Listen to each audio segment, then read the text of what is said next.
오늘부터는 그 의상조사 법성계, 화엄일승 법계도라고 하는 의상조사 법성계에 대해서 좀 말씀을 드릴까 합니다. 이 법성계는 그 화엄경의 사상을 이제 함축시켜 놓은 210자로 신라시대 의상스님이 이렇게 함축시켜 놓은 경전인데요. 화엄경이라고 하면 보통 어떻게 이제 우리가 보통 이제 오시교판 같은 데서는 중국에서 만드는 그곳에서는 경전을 정리하면서 어떻게 정리를 했었냐면 처음에 부처님께서 깨달음을 얻자마자 그 깨달음의 그 온전한 깨달음의 가르침 그 자체를 있는 그대로 설을 했다고 합니다. 그야말로 깨달음의 그 경지 자체를 그대로 설한 거죠. 그러다 보니까 이제 중생들이 알아듣지를 못했다고 합니다. 그러니까 이해를 못했다. 그래가지고 이제 안 되겠구나 해서 다시 쉬운 것부터 방편설법으로 아주 쉬운 가르침부터 아함경 니까야 같은 아주 쉬운 가르침부터 하나하나 가르치기 시작했다. 이렇게 이제 얘기를 합니다. 그 깨달음을 얻자마자 바로 법을 설했다. 그러니까 깨달음의 세계, 그 잔해증의 세계라고 하는데 스스로 어떤 그 내적인 깨달음의 세계를 그대로 법을 설한 가감 없이 방편 없이 그대로 그냥 설했던 그 가르침을 화엄경이라고 합니다. 그래서 화엄경의 가르침은 그야말로 부처님의 깨달음의 세계를 그대로 그 설파해 놨다라고 할 정도의 아주 그 뭐랄까 대승불교 경전의 어떤 최고봉에 있는 경전이라고 할 수 있습니다. 그러다 이제 마지막에 다시금 이제 화엄의 사상을 근기가 어느 정도 올라왔을 때 다시 설하게 됐다 이렇게 설하는데요. 그 정도로 이제 화엄경은 대승불교 경전에서도 가장 그야말로 꽃 중에 꽃이고 아주 그야말로 꽃으로 장엄되어 있는 아주 그 아름다운 그런 경전입니다. 그래서 우리가 일반적인 의식으로는 어찌 생각한다면 우리들이 알고 있는 우리들의 머리로 이해하는 것으로서는 미칠 수가 없습니다. 그러니까 각오를 하고 들어야 돼요.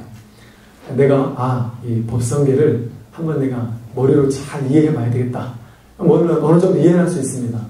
그래서 어느 정도 이해할 수 있도록 많은 이렇게 길잡이가 되어 있는 그런 법문하시는 분들도 계실 것이고 저 또한 어느 정도 그렇게 할 것인데 그것이 다라고 생각하면 이제 그것은 오산이란 말이에요. 그러니까 듣기는 듣되 머리로 아르마리로 헤아려서 내가 지금 법성계에 대해서 이 화엄 사상에 대해서 듣는 이 가르침이 화엄경의 전부구나. 부처님 가르침의 핵심이구나. 야 나도 이 정도는 이해하고 있구나. 이렇게 하면 벌써 84,000을 어긋난 거다. 이거는 전혀 부처님 가르침과는 아무 상관이 없는 겁니다. 왜 그런가 하면 이 진리라는 것은 우리가 머릿속으로 이해되는 모든 것들을 이제 우리는 식이라고 합니다. 인식되어지는 것. 아르마리, 분별심 이렇게 얘기하는데 아르마리 대상이 아니기 때문에 그렇습니다. 인식의 대상이 아닙니다. 법은. 진리는 헤아림의 대상이 아닙니다. 헤아림의 대상이 될 수 없습니다. 나중에 이제 차차 그 말씀을 좀 더 드리기로 하고요. 그래서 이 화엄경의 법성계의 가르침을 공부는 하지만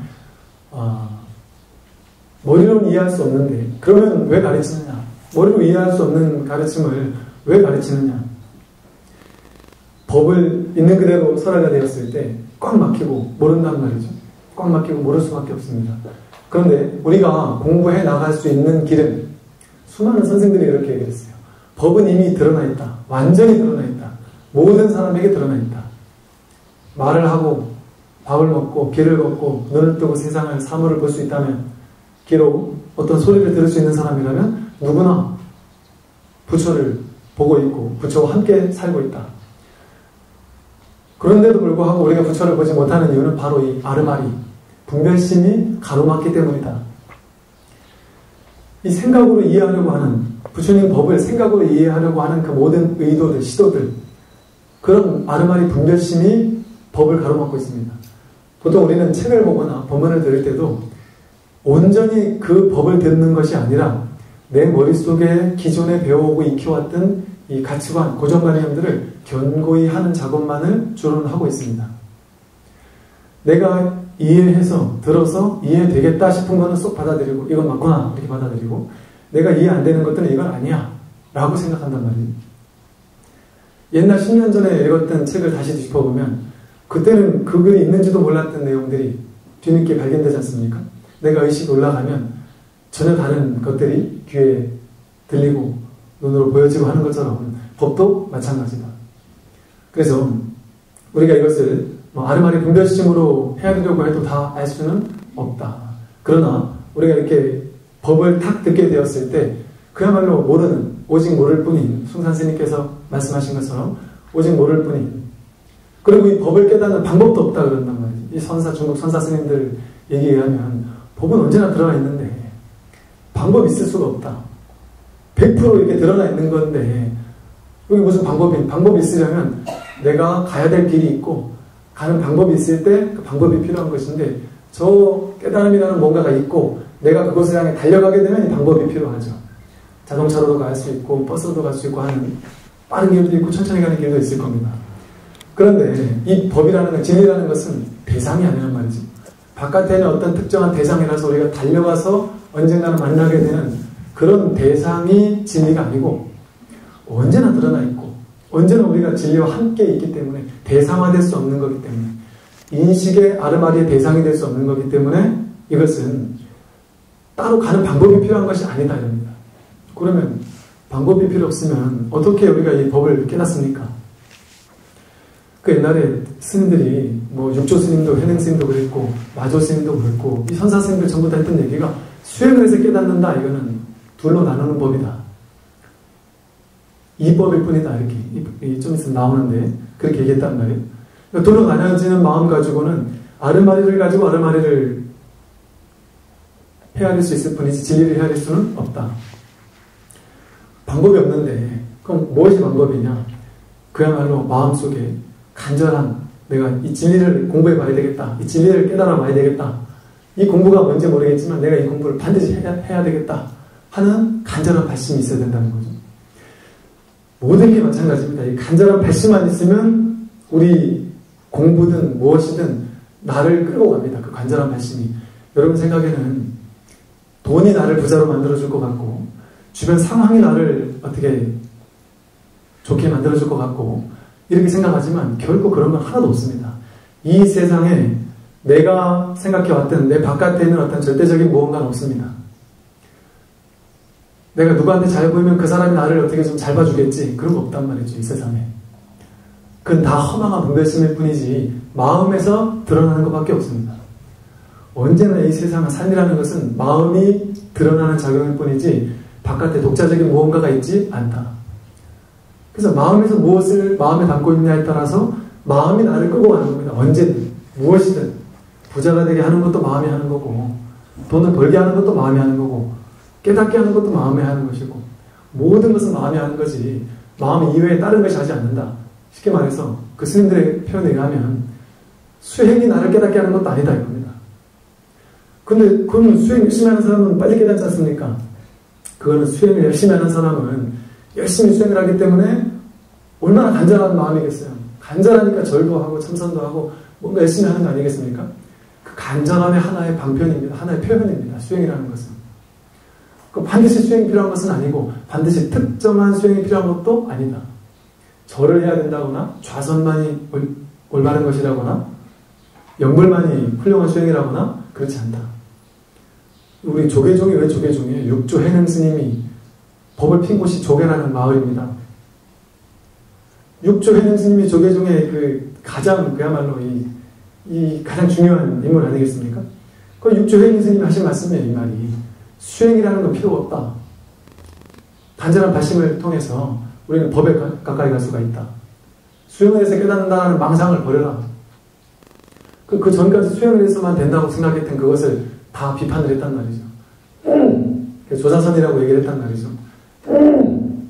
이런 얘기를 또 차차 하기로 하고, 그래서 간절한 발심을 가지게 되는데, 즉 법을 보고 진리를 깨닫고 싶은 마음을 가졌어요. 근데 이제 앞으로 법성계 공부를 하다 보면 모릅니다. 머리로 어느 정도는 이해하는데 이해하는 게 다가 아니란 말이죠.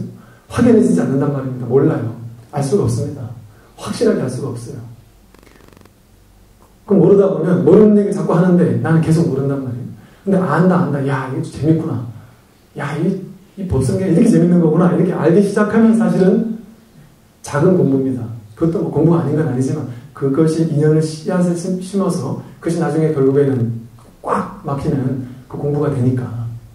그러나 이제 그 공부가 전부가 아니고 여러분들이 이제 안심을 시키는 거예요. 이게 너무 어려워도 이해가 안 돼도 그거에 꽉 막혀가지고 답답해서 난 도저히 모르니까 본문 못 듣겠다 하지 말고 꽉 막혀서 아무것도 모를 때 그때가 공부가 잘 되고 있는 때라는 걸 알아야 됩니다. 알겠구나 할 때는 모를 때란 말이죠. 진짜 알 때가 아니다. 그러니까 꽉 막히고 모르겠다 할 때라도 그때가 공부 잘 되는 때구나 하는 것을 알고 이 공부를 이제 시작해 보겠는데요. 의상스님께서 우리가 잘 알고 있는 의상스님이 원효스님과 함께 중국으로 불교 공부를 하러 가죠. 가다가 의상스님은 넘어가시고 원효스님은 다시 해골물을 드시고 되돌아오시지 않습니까? 그리고 이제 의상스님이 중국에 가서 중국 화엄경을 중심으로 법을 펴는 종단인 화엄종의 2조인 지엄스님 문화에서 화엄경을 공부를 했습니다. 8년, 10년 정도 이렇게 공부를 했는데 공부를 하는데 아주 뛰어난 제자였다 그래요. 공부를 하고 그야말로 아주 많은 공부를 했는데 이 꿈속에서 그 신인이 나타나서 깨달은 바를 저수해서 남에게 알려라 하는 어떤 이런 꿈을 꿨다고 그럽니다. 그리고 이제 스승께 고했더니 스승께서 그럼 너가 지금까지 공부한 것을 한번 글로 남겨와라. 그래서 이제 스님이 이제 쫙 풀어서 쓴 거죠. 쓴 것이 처음에는 이렇게 요약된 것이 아니었다 그래요. 대승장 10권으로 편집했다 그러는데, 그러니까 조금 방대했겠죠.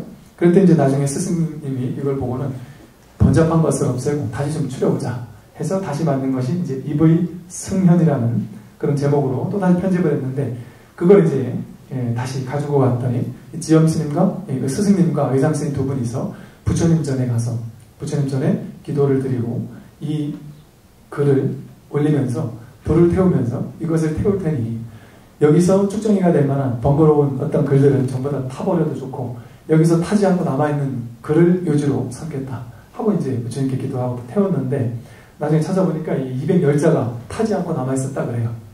그래서 그 210자를 가지고 의상스님께서 다시 조합해서 개성으로 그야말로 만든 것이 바로 이 법성계라는 개성이 만들어진 연유입니다. 이것이 이제 진실인지 아닌지는 제가 그때 태어나지 않아서 모르겠지만, 이러한 이야기가 만들어졌다는 것은 그만큼 방대한 화엄경을 10권으로 만들었는데 거기서 또 쭉쭉 추려서 또 다시 만들고 거기서 또 추려서 그야말로 핵심 중에 핵심만을 가장 아주 엑기스만을 뽑아낸 아주 팔만대장경의 어떤 핵심이다 라는 것을 이제 드러내는 것이겠죠. 그래서 이 210자를 가지고 의상조사 법성계, 화엄에 쓴 법계도를 만들었더니 이 스승님이 이 경탄을 하면서 나는 32개의 해인을 그렸는데 그대는 한 개의 해인으로 다 하였구나. 그대의 해인은 총체가 되고 내가 만든 해인은 별개가 된다라고 아주 찬탄을 하셨다 그럽니다. 그래서 이렇게 210자의 개성으로 화엄경을 그야말로 핵심만을 설해놓은 법성계가 이제 나왔습니다. 이 정도로 줄이고 법성계 이제 본문으로 들어가겠는데요. 여러분들 그 법요집 있으시죠? 법요집에 의상조사 법성계가 나와 있습니다. 참고를 해주시면 되겠고, 참고 안 하셔도 됩니다. 어차피 하루에 많은 양을 나갈 게 아니기 때문에 탁 들으면 그냥 아십니다. 법성, 원융, 무이상, 이것이 이제 첫 번째 그 개성인데요.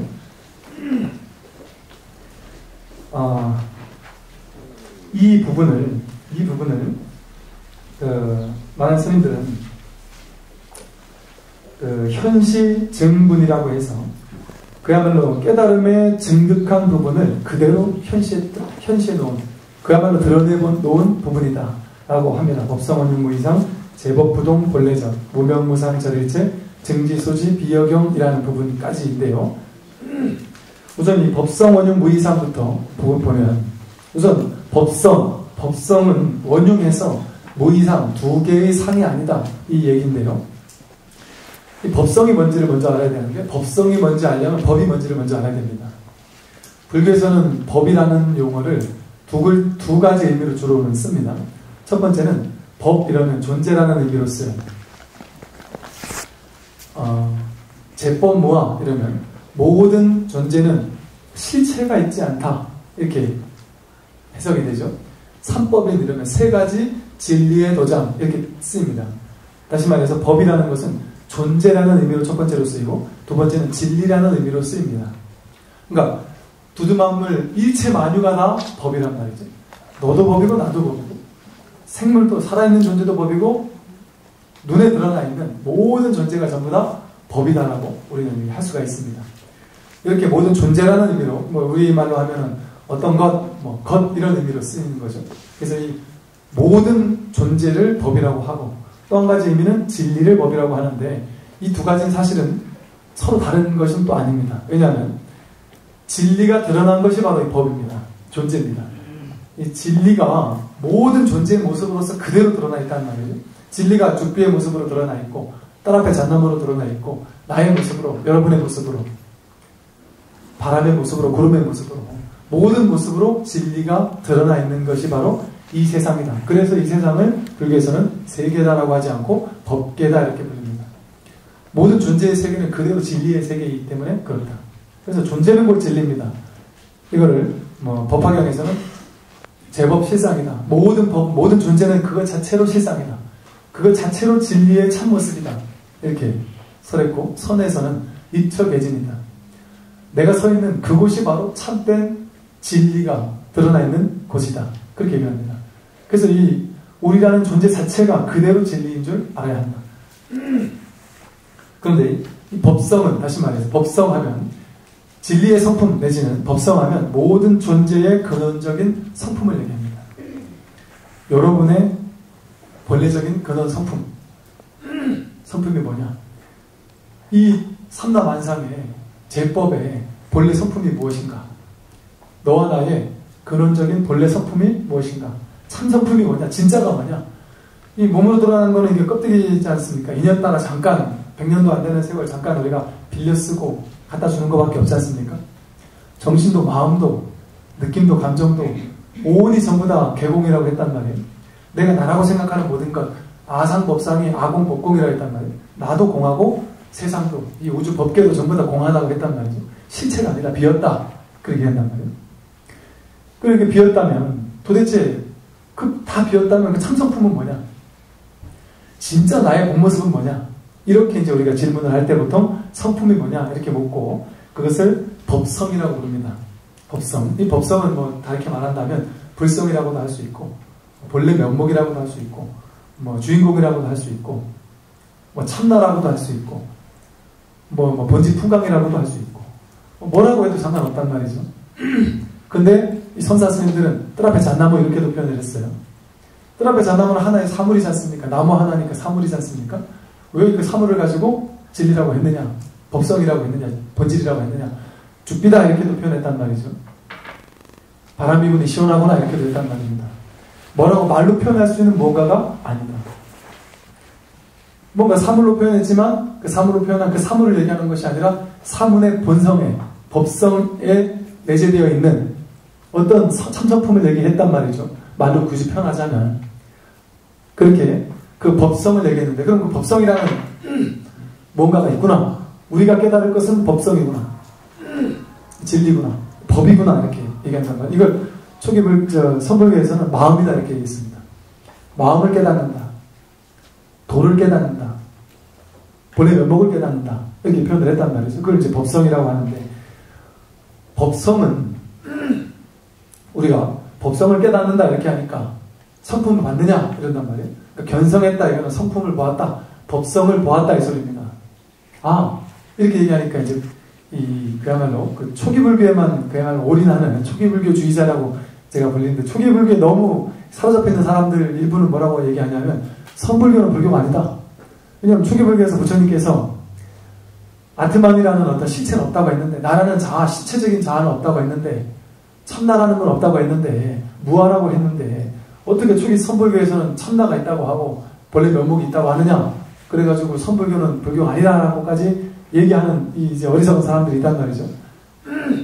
그 선불교 그야말로 스님들이 써놓은 선사들이 써놓은 책조차 제대로 읽어보지 못한 사람들일 확률이 높습니다. 왜냐하면 스님들이 다 얘기해놨으니까 법성이라고 얘기하고 본래 면목이라고 얘기하고 성품을 보라고 얘기하지만 그러나 깨달아야 할 무언가가 있는 것이 아니다.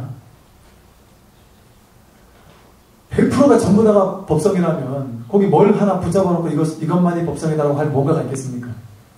깨닫고 보면 법의 성품을 딱 얻은 것이 아니고 얻을 바가 없다고 금강경에도 나오잖아요. 본래 얻을 바가 없다. 법은 한 법도 얻을 바가 없다. 선사스님들도 본래 무일물이랬단 말이에요. 본래 한 물건도 없다. 무언가가 있어가지고 그것을 내가 붙잡아야 되는 뭐라면 그 대상일 뿐이죠. 경계일 뿐입니다. 그건 아래마름으로 인식되고 손으로 잡을 수 있고 만질 수 있는 무언가라면 그것은 참된 진리라고 할 수가 없다. 그 법성이라고 하는 무언가가 방편으로 법성이니 본래 면목이니 참나니 하고 얘기는 했지만 그 무언가가 실체가 있는 것은 아니다. 실체가 있다고 이해하면 그건 그냥 아르마리 분별 망상일 뿐입니다. 깨닫고 보면 아무것도 없단 말이야. 아무것도 없다. 그러나 아무것도 없는 가운데 모든 것이 드러나 있다. 생각을 하지 않는 가운데 모든 생각을 다 할 수 있다. 우리는 생각을 하면 생각이 끄달려 가지 않습니까? 사물을 보면 대상을 보면 대상이 끄달려 가잖아요. 좋으면 좋다고 해서 사로잡히고 집착하고 싫으면 싫다고 해서 거부하고 싶고 밀쳐내려고 싶고 미워하고 이렇게 대상에 끄달려 가지만 탁 법의 성품을 참성품을 보게 되면 법을 분명히 알지만 필요할 때 생각을 써먹지만 그 어디에도 끌려가지 않는다. 딱 보면 보는 사람을 본단 말이죠. 좋은지 나쁜지 물어보면 좋다 나쁘다 말도 한단 말이죠. 그거 사로잡히지 않는다. 그래서 이 법의 성품은 법의 성품이라고 했지만 이건 우리 아르마리 분별심으로 이해할 수 없다. 생각으로 이해할 수 없다. 개념으로 이해할 수는 없습니다. 개념으로 이해할 수 있는 무언가 대상이 아니니까. 그래서 여기 뭐라고 했냐면 법성은 원흉해서 무이상이다. 원흉하고 아주 둥글고 원만해서 아주 그 융통자재해서 두 가지 상으로 나눌 수가 없다. 이렇게 했습니다. 둥글다, 융하면 화합하다는데 자기 속성을 잃지 않으면서도 걸림없이 아주 통합되고 둥글고 융합하고 이런다는 어떤 표현인데요. 원하면 가득하고 크고 원만하다. 모나지 않고 평등하고 모순이 없다. 그런 뜻이라고 하고 융은 융합하다, 화합하다, 통하다. 걸림없고 장애 없이 화합하여 통한다. 뭐 이런 의미라고 그래요. 원융하다, 융통자재하다. 어디에도 걸림이 없단 말이에요. 어디 하나 원한계고 평등하지 않은 것이 없고 융섭되지 않은 것이 없다. 그래서 그 원흉한 모습이 어떠냐면 무이상이다. 두 가지 상이 아니다. 이게 아주 중요한 얘기입니다. 이 법성계를 보고도 선사 스님들이 그렇게 하셨어요. 의상 스님이 이렇게 210자로 탁 엑기스만을 뽑아놨지만 이것도 번잡하다. 그냥 법성, 원흉, 무이상하면 딱 끝나는데 뭐 이렇게까지 풀어서 설명할 필요가 뭐가 있느냐 이렇게 할 정도로 이 한마디에 모든 진리가 딱 함축되어 있다고 얘기를 합니다. 왜 그런가? 법의 성품은 원흉에서 두 가지 모양이 아니다. 이 말은 뭐냐면 중생과 깨달은 자가 부처가 나뉘는 길목이 바로 여기 있습니다. 중생들은 세상을 보면 대상을 보고서 언제나 이상으로 봅니다. 두 가지 상으로 본단 말이죠. 근데 깨닫고 나면 두 가지 상으로 보지 않는단 말이에요. 원흉하게 본단 말이죠. 이게 이제 이법이라 둘로 나누는 법이다 이런단 말이죠. 여기 중생들은 두 가지로 봅니다. 긴 게 있으면 그거로 인연해서 짧은 게 있단 말이에요. 이걸 딱 보면 사람들이 대부분 이걸 길다 혹은 짧다 아니면 죽비다 뭐 얘기를 하지 않습니까? 무엇을 봐도 우리는 그걸 딱 보고 뭔지 딱 대본에 알잖아요. 대본에 안다는 마음 자체가 이상입니다. 둘로 나누는 상이란 말이에요. 이게 깁니까 짧습니까 하고 물으면 깁니다 라고 대답한단 말이죠. 이거는 길다라는 말 자체는 벌써 이법이에요. 이상이에요. 왜냐면 짧은 거가 있어야 긴 게 있지 않습니까? 전봇대 옆에 가면 짧고 이쑤시개 옆에 가면 긴데 이걸 가지고 길다고 할 수도 없고 짧다고 할 수도 없는데 우리는 길다라고 했다는 것 자체가 벌써 둘로 나뉘는 판단, 분별 망상에 속아서 그렇게 얘기한 것 뿐이란 말이죠. 저러니까 좋고 교회 가면 뭐 조금 그렇다. 그것도 둘로 나누는 마음입니다. 무언가 개념 지어졌다 하는 건 둘로 나누는 마음입니다. 둘로 셋으로 넷으로 다 쪼개진단 말이죠. 이걸 보고 컵이다. 이 안에 물이 담겼다. 그렇게 하면 여기 물이 담겼다라고 알려면 아르마리 분별심 인식으로 의식으로 알려면 물과 물 아닌 것을 보고 분별하는 마음이 있어야 되잖아요. 분별이라는 게 뭡니까? 나눌 분자. 나누어서 구별한다. 이게 분별 아니겠어요?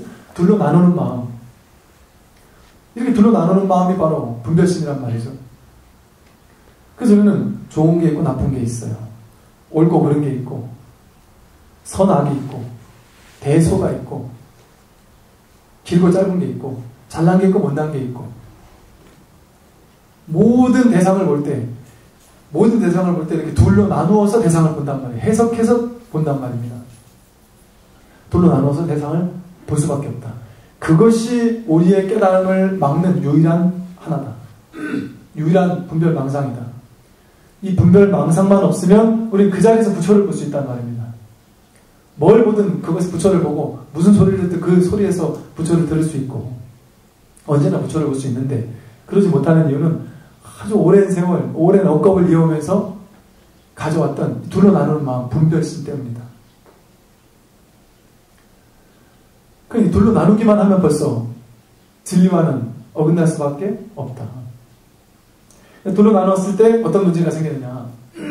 둘로 나누면 좋다 나쁘다가 있다. 그럼 좋다 나쁘다가 있으니까 좋은 것에 집착하고 내 걸로 만들려고 하고 싫은 것은 미워하고 밀쳐내려고 하고 거부하려고 하고 싫은 것이 자꾸 가까이 오면 화가 나고 짜증이 난단 말이에요. 그러니까 탐심을 일으키고 좋아하는 것이 내 걸로 더 가지려고 탐심을 일으키고 싫어하는 것을 밀쳐내려고 진심을 일으킨단 말이죠. 근데 이렇게 좋다 나쁘다라는 둘로 나누는 쪼개는 마음 자체가 봐서 치심이란 말이에요. 어리석은 마음이란 말입니다. 망상 분별이란 말이죠. 이게 탐진치 삼독입니다. 그러니까 탐심은 치심에서 둘로 나누는 치심에서 좋은 거 집착하려고 탐심, 싫은 걸 밀쳐내려고 하는 데서 진심이 나온다. 이 하나가 뭐겠습니까? 둘로 나누는 이 하나에서 탐진치 삼독이 나온단 말이에요. 부처님께서는 초기불교에서 열반이 뭐냐? 해탈이 뭐냐? 탐진치 삼독이 소멸된 상태라고 말씀하셨단 말이죠. 이 탐진치 삼독이 나온 것이 바로 이 둘로 나누는 이법으로 나누는 이분법으로 나누는 마음에서 생겨난다. 그 좋은 걸로 나쁜 걸로 나누니까 좋은 거에 집착해서 그걸 더 가지려고 집착하고 더 가지려고 집착하는데 더 가져지지 않으니까 괴롭고 내 걸로 만들고 싶은데 돈도 명예도 권력도 지위도 내 걸로 만들고 싶고 내 사람으로 만들고 싶은데 내게 되지 않으니까 괴롭고 화가 나고 고통이 생긴단 말이에요. 괴로움이 생긴다.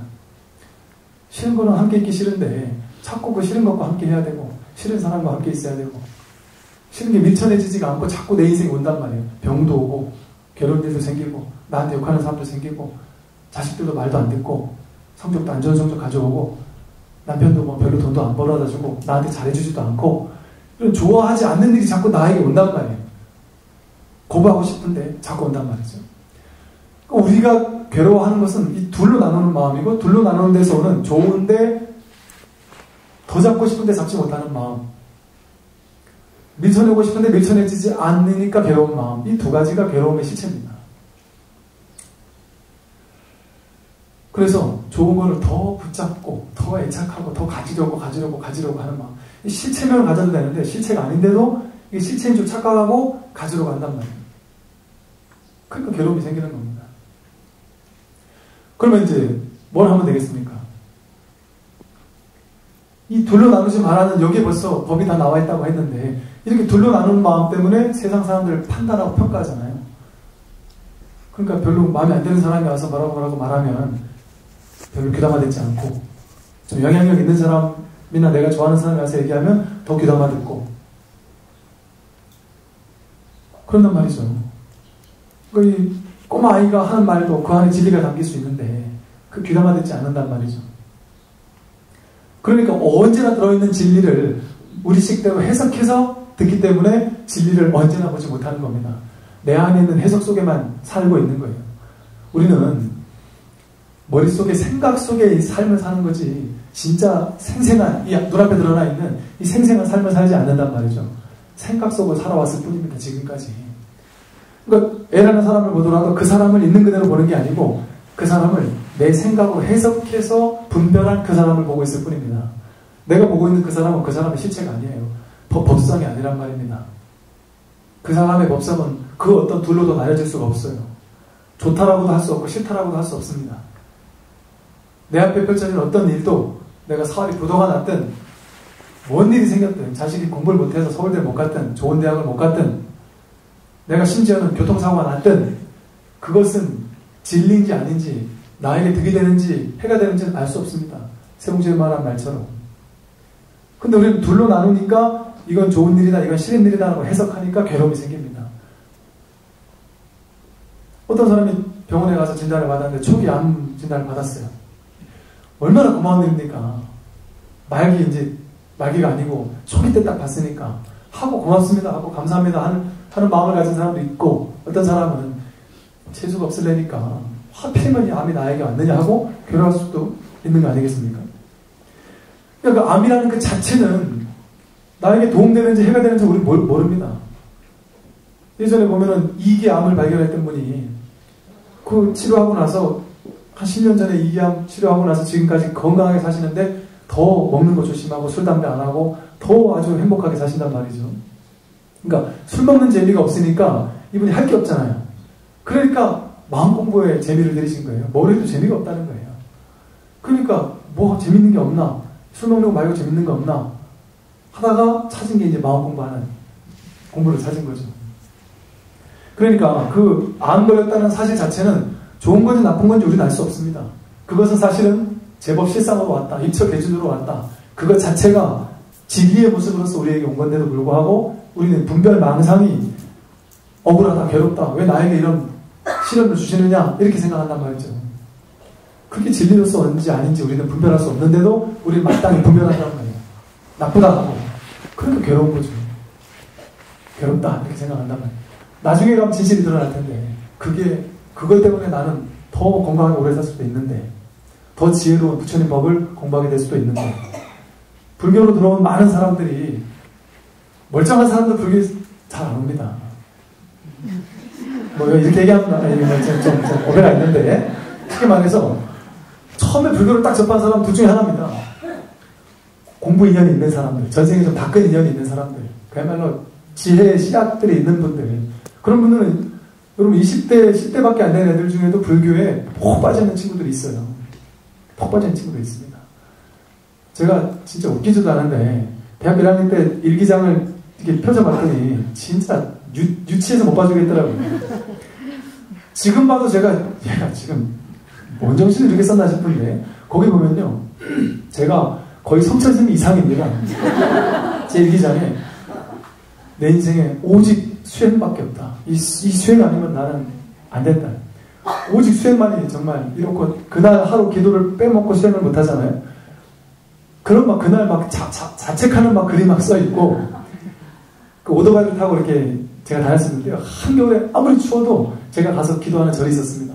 그 추운 날 벌벌 떨면서 가서 기도하고, 그러면서 진짜 이게 막 재미난 얘기 쓰다가 어쩌다 한 번씩 그런 얘기 쓸 수 있잖아요. 얘기장 처음부터 끝까지 그런 얘기입니다. 그걸 보고서 제가, 야, 진짜 지가 뭘 한다고, 그 조그만 애가 뭘 한다고, 이런, 진짜 어찌 보면 그때 지금 이 글을 보면서 뭔 생각이 드냐면, 완전히 누가 남들이 나를 그때 봤으면 정말 꽉 막힌 놈이라고 봤겠구나. 제가 봐도 융통성이 없는 겁니다. 그냥 꽉 막혀 있는 거나, 이것만이, 이렇게 하는 것만이 전부라고 생각하면서 꽉 막혀 있었던 거예요. 그런데 사실은 20대, 10대인 친구들도 이렇게 탁 부처님 법문을 듣고 솔깃한 친구들이 있단 말이에요. 야, 이게 바로 진리구나. 이렇게 생각하는 사람들이 있어요. 그런 사람이 불법을 공부하고요. 또 한 가지는 역경이나 괴로움이나 정말 비참한 괴로움을 당했을 때 뭔가 지푸라기라도 잡는 심정으로 이제 절에 오는 사람들도 있단 말이죠. 그래서 주로 수능 시험 보기 직전에 많이 절에 오십니다.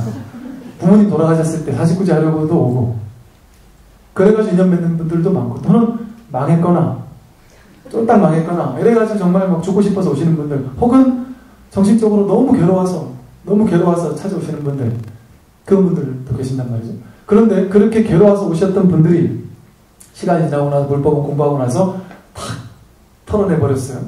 그분들이 대부분 하는 말이 뭐냐면, 그때 그 괴로움이 없었다면 나는 이 좋은 법을 만나지 못했을 것이다. 그것이 참된 진리로서 나에게 온 건데 부처님께서 아무리 힌트를 줬단 말이에요.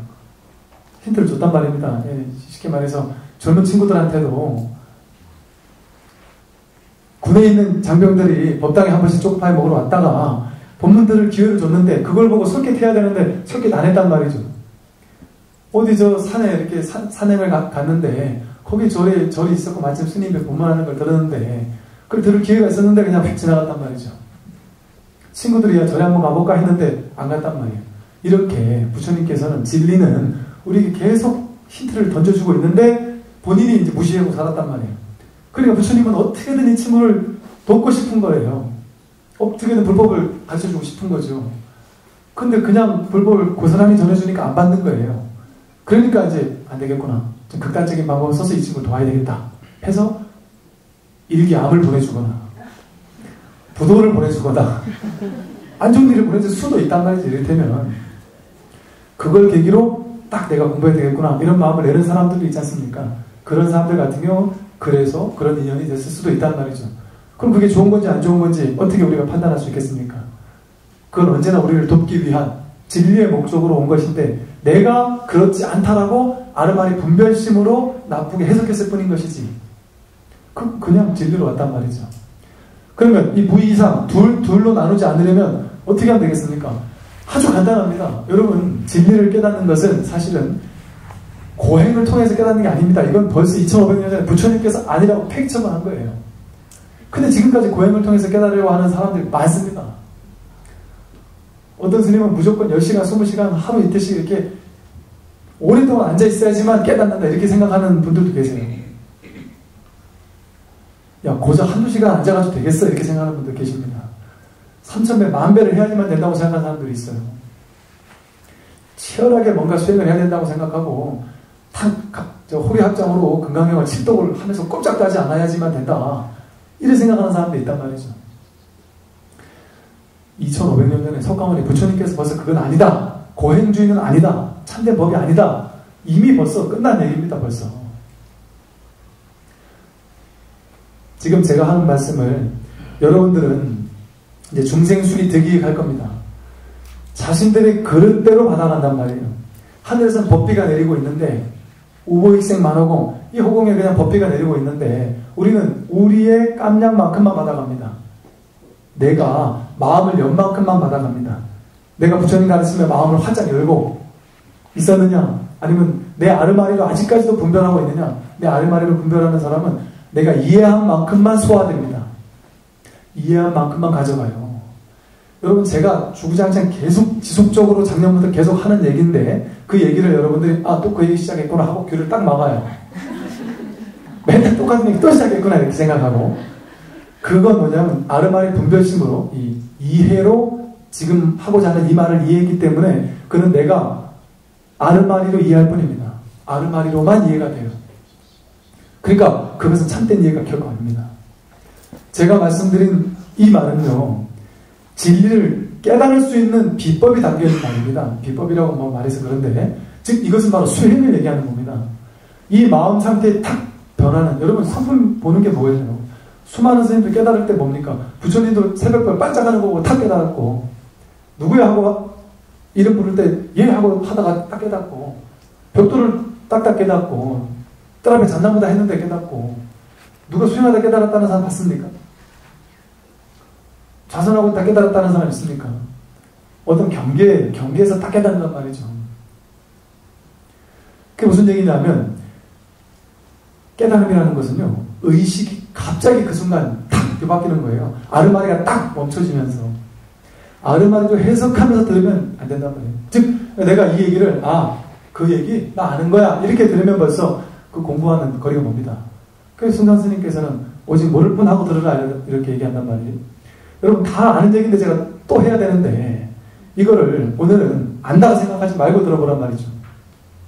아까 말씀드렸어요. 이상으로 나눈단 말입니다. 법성 원흉 무이상인데도 불구하고 둘로 나눌 수 없는데도 불구하고 둘로 나눈단 말이에요. 좋은 거 싫은 거 나눈단 말이에요. 좋은 거는 더 집착해서 내 걸로 만들려고 하니까 괴로움이 생겨요. 싫은 거는 거부하고 밀쳐내고 하고 싶은데 안 밀쳐지니까 화가 난단 말이죠. 그러면 어떻게 하면 되느냐? 간단합니다. 무이상을 둘로 나누지만 않으면 되는 거 아니겠습니까? 둘로 나누지 않음을 실천하면 됩니다. 어떻게 하면 실천되겠어요? 좋은 거를 좋은 거라고 해석하고 분별하지 않고 좋은 거라고 해서 더 집착해서 사로잡히지 않고 빠져있지 않고 그거를 붙잡으려 애쓰지 않고 애착하고 집착해서 내 걸로 만들려고 애쓰지 않으면 되지 않습니까? 싫은 거가 왔더라도 그게 싫은지 안 싫은지 우리는 알 수 없잖아요. 모를 뿐이지 않습니까? 그게 나를 진짜 도우려고 왔는지 안 도우려고 왔는지 우리는 알 수 없단 말이죠. 그 모른다라는 사실을 있는 그대로 인정해야 됩니다. 교만하게 내가 다 알아. 나는 법을 알아. 나는 삶을 알아. 안다는 생각을 가진 건 교만한 겁니다. 모른다라는 마음으로 싫은 경계가 왔더라도 싫다고 해석하지 않고 거부하지 않고 밀쳐내려고 하지 않고 버리려고 하지 않고 화내지 않는단 말이죠. 그럼 뭐겠습니까? 어떤 경계가 오더라도 처음에 일어나는 마음, 둘로 나누는 마음, 좋다고 집착하려고 하는 마음, 싫다고 거부하려고 하는 마음, 이 두 가지를 탁 멈춰버리는 겁니다. 둘로 나누는 그 애초의 싹을 딱 끊어버리는 거예요. 그래서 좋다 나쁘다 분별 자체를 하지 않고 보는 겁니다. 그건 뭐겠습니까? 일어나는 모든 것을 허용한다는 얘기입니다. 일어나는 모든 것을 있는 그대로 받아들인다는 얘기입니다. 수용한다는 얘기예요. 수용하고 받아들이고 허용한다는 말은 해석하지 않는다는 얘기입니다. 그 말은요. 제가 그래서 요즘에 수용해라 받아들여라 하니까 어떤 분들이 이거를 내가 막 이렇게 받아들여야 되겠구나. 보통 받아들일 때는 뭐 이렇게 막 손을 내밀어야 받아들일 수 있는 어떤 행동을 해야 되잖아요. 허용하는 건 어때요? 허용하는 건 뭐 그냥 이렇게 뭐 손을 내밀어서 받는 게 아니고 받아들이는 게 아니고 그냥 가만히 있으면 그게 허용입니다. 이 허용을 얘기합니다. 허용을.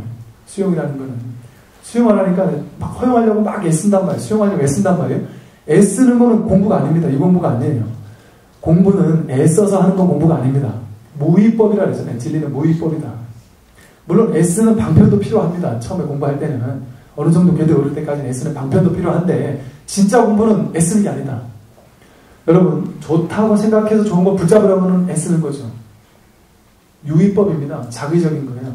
싫다고 해서 싫다고 해석하고 밀쳐내려고 하는 마음도 애쓰는 겁니다. 힘이 들어요. 힘드는 일입니다. 근데 이 무의법은 있는 그대로 허용하는 것은 좋다고 할 것도 없고 싫다고 해석할 게 없어요. 일단 해석 안 해도 되니까 좋습니다. 여러분 제 본문을 들을 때 한마디도 놓치지 말아야지 귀를 쫑긋해서 막 온 신경을 기울여 들으면 오히려 잘 안 들려요. 그냥 생각하고 해석하지 않고 그냥 탁 놓고 듣는 겁니다. 여러분 마음속을 가만히 들여다보면 어떤 법을 들을 때 자동적으로 머릿속에서 해석하는 게 작동을 하는 걸 볼 수 있습니다. 그 얘기가 그 얘기구나. 그 얘기가 화엄경에 나온 무슨 얘기겠구나. 그 얘기가 지문에 나온 무슨 얘기겠구나. 이렇게 해석을 한단 말이에요. 그렇게 해석을 하면 그 얘기가 그 얘기로밖에 안 들립니다. 그런데 그 얘기는 그 얘기가 아닙니다. 여러분이 알고 있는 그 이해는 그게 전부가 아닙니다. 예를 들어 양자물리학이나 과학을 하는 사람들은요, 공이라는 것을 세포를 쪼개면은 여기 안에 더 이상 어떤 알갱이라는 게 없다. 그런 식으로만 딱 해석을 합니다. 그리고 우리는 어떻게 해석을 하냐면, 그것이 공이구나. 실제 알갱이가 없는 거, 그것이 공이구나. 이렇게 이해를 제한한단 말이에요. 공이라는 이해는 그거에 한정된 이해가 아닙니다. 굳이 이해를 시키려고 하니까 어쩔 수 없이 그런 방편도 쓴 거지. 그게 공의 진짜 이름이라고, 진짜 해석이라고 착각하면 안 된단 말이죠. 그게 공을 진짜로 설명하는 게 아니다. 그러니까 이해로서 이거구나 라고 해석하면 그걸 뛰어넘는 이해를 하는데 오랜 세월이 걸립니다. 그래서 그걸 내 아르마리로 이해하면 안 된다. 그래서 어떤 경계가 왔을 때 이걸 해보는 겁니다. 여러분이 수행자이려고 한다면 단 한 가지밖에 없다. 이 불법은 둘로 나누지 않는 법입니다. 무분별, 분별, 차별하지 마라. 분별하지 말라는 거 아니겠어요? 왜 분별하지 맙니까? 공이니까, 텅 빈 허공, 공한 거니까 분별할 게 없으니까, 이무소득보다 본래 얻을 바가 없으니까 한 법도 얻을 바가 없는데, 그래서 뭘 붙잡으려고 둘로 나누겠습니까? 붙잡겠다 하면 붙잡는 내가 있고 붙잡는 대상이 있잖아요. 대상이 있는 건 내가 있으니까 둘로 나누는 겁니다. 내가 뭘 봤다 해도 보는 내가 있고 보여지는 대상이 있구나. 둘로 나누는 겁니다. 생각을 움직였다 하면 둘로 나누는 거예요. 과거를 떠올린다? 이거 둘로 나누는 겁니다. 과거가 있고 현재가 있다는 거 둘로 나누는 거지 않습니까? 과거는 없습니다. 생각 속에서만 과거가 있어요. 생각 속에서만 시간이라는 게 있을 뿐이지 본래 시간은 없습니다. 망상을 일으켰을 때만 허망한 시간을 우리가 창조해내는 걸 뿐이지 그냥 지금 이 자리밖에 없어요. 지금 이 자리에 이거밖에 없단 말이죠. 황덕스님 같은 분은 그냥 오직 이 하나밖에 없다. 이 한 개의 법밖에 없다. 그랬단 말이에요. 이 하나밖에 없다. 불성, 법성, 자성불, 본래면목 이러니까 거기 뭔가가 있나 보다 하고 그걸 잡으려고 한단 말이에요. 그러니까 그렇게 표현 안 하고 이거다 이랬단 말이에요. 이거다. 이 하나밖에 없다 이랬단 말이에요. 이 한 법밖에 없다. 이 하나의 마음밖에 없다 이랬단 말이에요. 그걸 이제 원효 스님은 일심이라고 해서 한 마음이다 이렇게도 했고, 한 마음선에서도 뭐 한 마음이다 이렇게 하던데, 그냥 한 마음이다 이러면 마음에 뭔가가 이 안에 뭔가 하나의 마음이 있구나 이렇게 생각하니까 제일 좋은 게, 제가 생각해 제일 좋은 게 선사 스님들이 했던 방편입니다. 그냥 이거다 하는 거예요. 이거다. 이 하나다. 온 우주가 그야말로 둘이 안에 하나란 말이에요. 꿈속에서 보면은 보는 것이나 들리는 것이나 먹는 거나 말하는 거나 다 다른 겁니까? 다 똑같은 꿈이지. 똑같은 꿈이지. 꿈속에서 말하는들, 듣는들, 먹는들, 바깥에 나무가 있든 비행기 타고 어딜 가든 그 둘입니까? 그 내 꿈속에 일어난 하나지. 한마음 일심이지. 그 하나밖에 없는 거지. 둘로 나뉘는 게 뭐가 있겠어요? 다 똑같은 하나지. 그러니까 불교에서도 보는 것도 이거고, 듣는 것도 이거고, 말하는 것도 이거고, 뭐든지 이거밖에 없다. 이 법밖에 없다. 이 진리밖에 없다. 우리는 둘로 쪼갤래야 쪼갤 수가 없다. 그렇게 표현을 했단 말이죠. 둘로 나눈 마음은 벌써 다 이것은 우리가 중생을 연습하고 있는 거, 마음속에 중생을 담고 있는 거예요. 그러니까 여러분들이 해야 되는 수행은 치열한 수행, 참선 이것도 나쁘지 않습니다. 왜냐하면 그걸 한다는 것 자체는 내가 벌써 그 법을 향해 간절히 마음을 내고 있고 그것을 보려고 하는 거니까. 자성하고 마음을 관찰할 때 어떻게 하면 이게 공부가 되느냐? 마음을 관찰할 때 어떻게 하면 되느냐? 분별하지 않고 어떤 것도 붙잡지 않고, 그 무념이라 그랬단 말이에요. 무념, 무주, 무상 이랬단 말이에요. 생각을 일으키지도 않고 무주 어디에도 머물지 않고, 야 불성을 찾아야 되니까 불성만 찾으면 되겠다 하고 마음 내밀고 벌써 불성에 머무는 겁니다. 무주 어디에도 머물 게 없단 말이에요. 무상, 어떤 상도 일으킬 게 없단 말입니다. 그렇게 아무런 분별도 일으키지 않고 아무런 상을 일으키지 않고 그저 있는 그대로 비춰보는, 그렇게 했을 때 공부가 된단 말이죠. 근데 그것만이 공부다 생각하면 그거는 벌써 둘로 나뉜 마음입니다. 그것만이 공부가 아닙니다. 삶 속에서 언제나 참선입니다. 삶 그 자체가 참선이에요. 누가 나한테 욕했어요? 그 순간이 참선하는 순간입니다. 이 욕한 것을 저놈이 나를 무시했구나, 욕했구나, 네가 나이가 몇인데 나한테 욕을 했지? 제가 나를 뭘로 반응을 저랬지? 이건 벌써 둘로 셋으로 나뉘는 마음들을 계속 조작하는 겁니다. 그냥 소리가 났을 뿐인데, 거기에 내가 화를 내도 되고 화를 안 내도 되고, 그건 그냥 중립적인 하나의 상황인데 거기에다가 대고 내가 해석하고 분별함으로써 내가 끄달려가서 괴로워했을 뿐이지 않습니까? 누가 나한테 욕하는 그 순간, 그 순간이 공부의 순간이란 말이에요. 그냥 허용하는 겁니다. 내버려 두는 거예요. 그냥 그 사람은 사정이지. 이 세상에 있는 60억 인구 가운데 한 명이 나를 욕한다는 게 그럴 수도 있는 거 아니겠습니까? 왜 그러면 안 됩니까? 그래도 되죠. 상대방이 나를 욕하고 판단하는 거 그 사람 마음이지 내 마음 아니지 않습니까? 어떻게 그것까지 우리가 통제를 합니까? 내 마음도 내가 통제 못하는데 그 사람 마음을 내가 어떻게 통제하겠어요? 내 입도 내가 통제 못하잖아요. 그래서 할 말 안 할 말 다 하지 않습니까? 할 생각 안 할 생각 다 하고, 좌선하려고 생각을 통제하려고 딱 앉아있어도 안 되잖아요. 근데 남들이 나를 욕하는 거를 어떻게 우리가 통제하겠습니까? 거기에 시비 거는 내 마음을 문제 삼아야 된단 말이에요.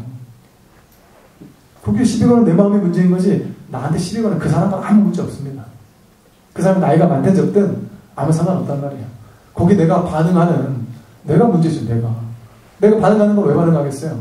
저 새파랗게 머리도 새카만 놈이 나한테 덤비는구나 이렇게 반응한단 말이에요. 분별한단 말이에요.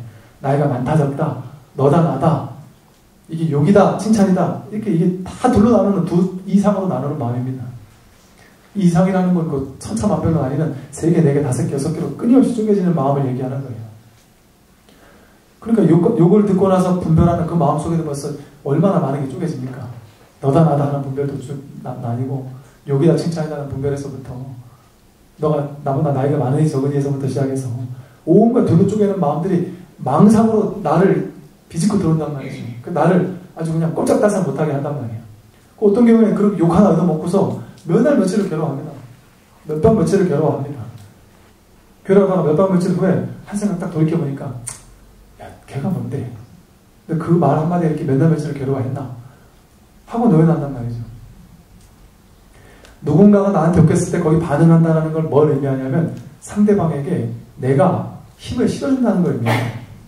그래, 너는 힘 있는 사람이야. 너는 나를 휘두를 만큼, 너는 나를 휘청거리게 할 만큼 힘 있는 사람이야 하고 딱 힘을 주는 겁니다. 그러니까 그 사람한테 내가 반응해서 괴로워하잖아요. 근데 그 사람이 힘없는 사람이면 우리 반응합니까? 어디 바보천치나 어디 좀 뭐 꼬마이나 이런 애들이 그냥 하는 얘기에 우리 그래 반응 안 한단 말이에요. 저 사람 원래가 그냥 맨날 하는 게 여기는 바보들이 있어요. 정신 완전 나가가지고 아무나 보면 막 욕하는 사람도 있단 말이에요. 그런 사람이 나한테 욕했다고 해서 우리가 화내지 않습니다.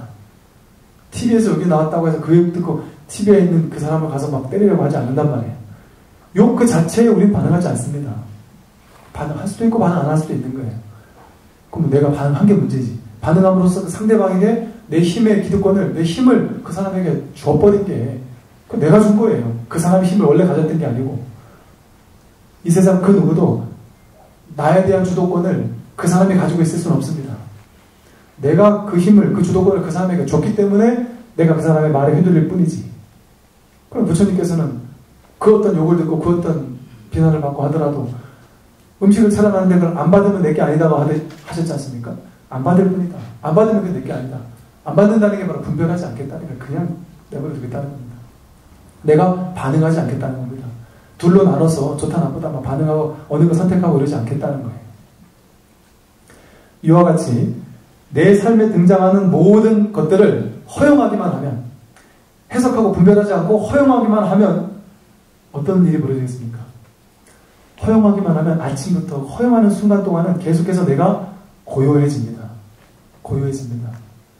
원흉자재해집니다. 누구와도 싸우고 시비 붙으려고 하지 않아요. 누구랑 싸우고 시비 붙으려고 하겠습니까? 원흉에서 둘로 나누지 않는 마음이고 제법 부동 본래적이라 그랬단 말이에요. 제법 일체 모든 법은 부동 본래 움직인 적이 없어요. 본래부터 적적하고 고요했단 말입니다. 본래부터 적적하고 고요했어요. 제법 본래가. 남들이 나한테 욕을 할 때나 안 할 때나 언제나 고요합니다. 상대방이 나한테 욕을 했지만 그 사람이 욕한 걸 내가 반응하니까 망상으로 반응하니까 망상으로 괴로울 뿐인 겁니다. 환상으로 반응하고 환상으로 괴로울 뿐이에요. 환상으로 괴로움이라고 해석하고 그 환상으로 괴로움 속에 빠져서 환상으로 괴로워하는 것 뿐입니다. 내 망념 속에서, 분별심 속에서 내 스스로 만들어 놓은 것 속에 스스로 빠지는 거죠. 근데 제법은 본래 부동합니다. 움직이는 바가 없어요. 본래부터 적적하고 고요합니다. 상대가 나한테 욕을 했어도 사실 욕한 게 아닙니다. 고요합니다. 내가 여기에 반응했을 뿐이지. 그 사람이 욕한 게 아니에요. 내가 여기에 반응해서 본래 적적한데 내가 거기 반응하니까 그게 문제가 되었던 것 뿐이지. 우리가 둘로 나누는 마음만 없으면 언제나 그 자리가 부동해서 본래적입니다. 움직이는 바도 없고 그 자리가 이미 적적한, 고요한, 단 한 번도 고요 속에서 벗어난 적이 없다. 그래서 무엇이 일어나더라도 내 마음속에서 이 마음을 고요히 거기 반응하지 않고 해석하지 않고 분별하지 않고 그것을 대응할 수 있다면, 끌려가지 않을 수 있다면, 의미를 따라가지 않을 수 있다면, 뜻을 따라가지 않을 수 있다면, 분별심을 따라가지 않을 수 있다면 그거를 다 하면서도 거기에 휘둘리지 않을 수가 있게 됩니다. 그래서요, 그게 바로 고요한 명상입니다. 이걸 한번 허용해 보세요. 한번 내가 지금부터 1시간 동안 한번 모든 걸 허용해 보겠다. 일어나는 걸 허용해 보는 거예요. 그럼 그 1시간 동안 우리는 깊은 명상에 잠기게 됩니다. 그리고 어느 순간 이 허용의 힘이 커지게 되면 어떤 일이 벌어지냐면 족족 허용하는 겁니다. 그냥 해석하지 않고 그대로 허용하는 겁니다. 완전히 가슴이 확 열리게 돼요. 어느 거 하나 닫아놓지 않으니까. 닫아놓지 않으니까. 진리는 언제나 녹화하고 있는데, 녹화하는데 내가 선택 분별해가지고 이것만 받아들이고 저거 밀쳐내는 습관을 계속 가지고 있었는데, 허용하는 순간 이 모든 게 다 들어오기 시작한단 말이에요. 해석하지 않고 다 들어오기 시작합니다. 그런 순간 갑자기 닫혔던 문이 확 열리면서 진리 그 자체가 그냥 확인이 될 수 있단 말이죠. 그리고 그것은 이 허용하는 순간 일어나는 일이지 뭐 이렇게 가부좌 틀고 앉아가지고 일어나는 일이 아니란 말이죠. 내가 이 습관적인 분별심을 어느 순간 탁 놔서 온전히 허용이 되느냐. 허용한다는 말은 분별하지 않는단 말이라고 했어요. 분별하지 않는 그 의식에 딱 일치가 되느냐. 거기에 따라 순간이 드러나는 거지 다른 것이 아니다.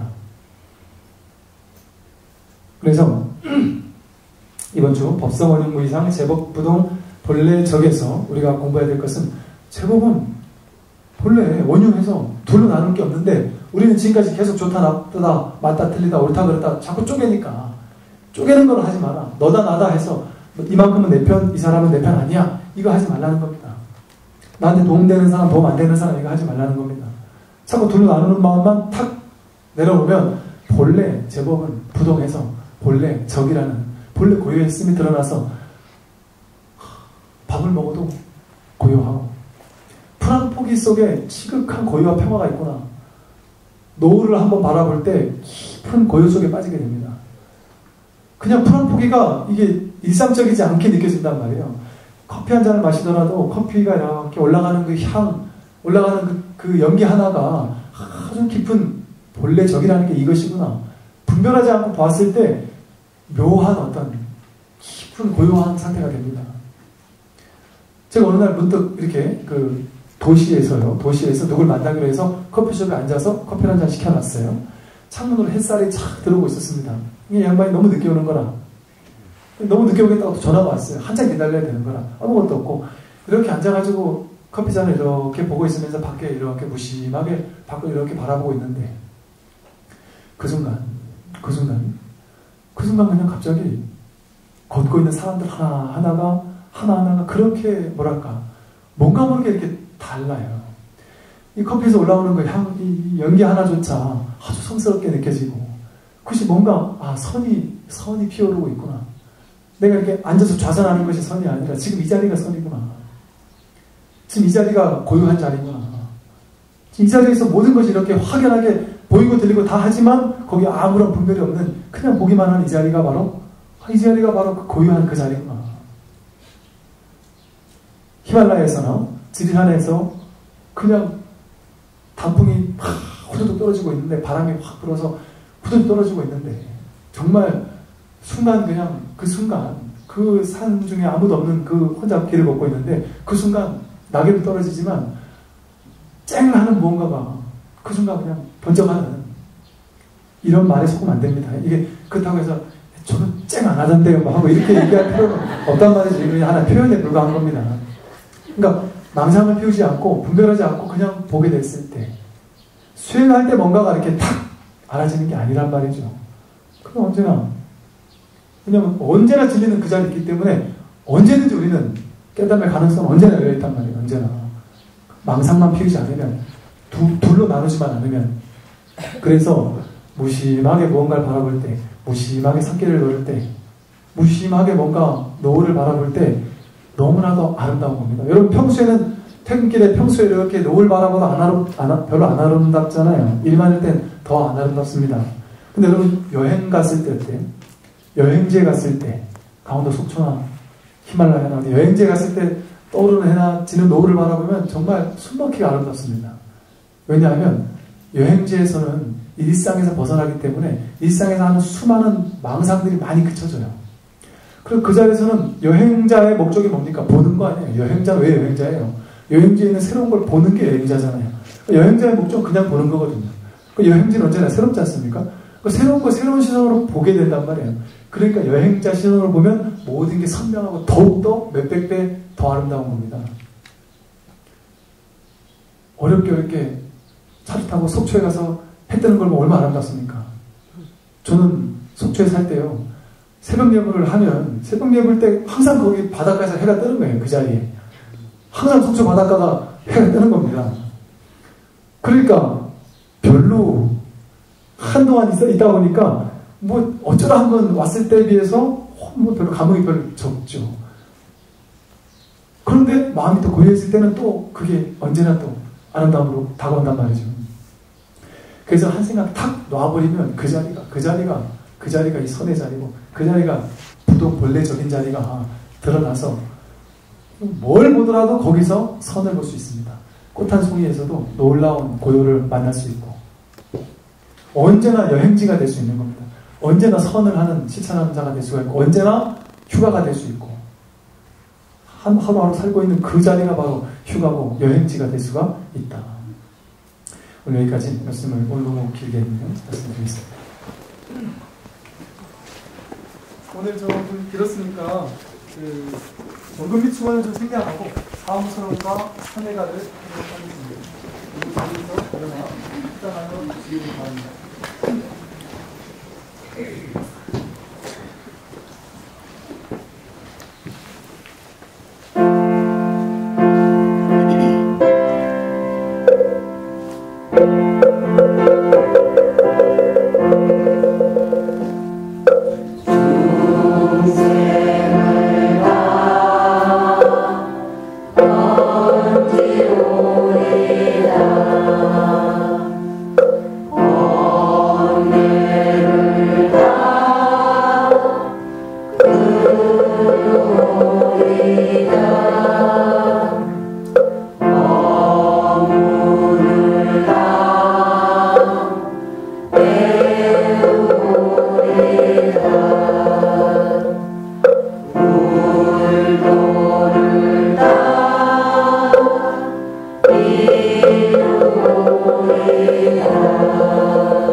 모두 중앙을 향해 서로 마주보시기 바랍니다.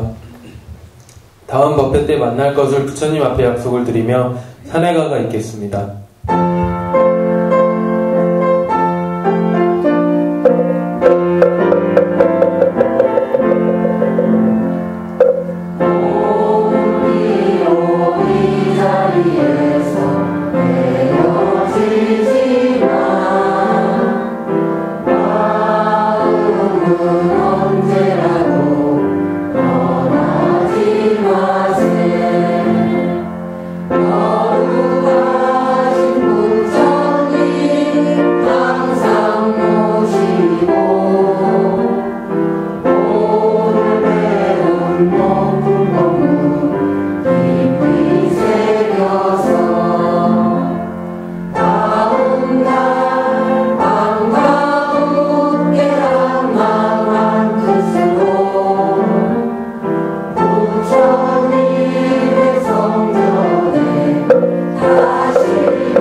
공지사항이 하나 있겠습니다. 신도분들 1.5법회 때 10시 30분에 법회가 시작하니 그 전에 와주시는 시간 꼭 지켜주시고 또 오실 때 신분증도 꼭 지참해 주시면 감사하겠습니다. 예, 이것으로 1.5법회를 마치겠습니다. 모두 성불하십시오.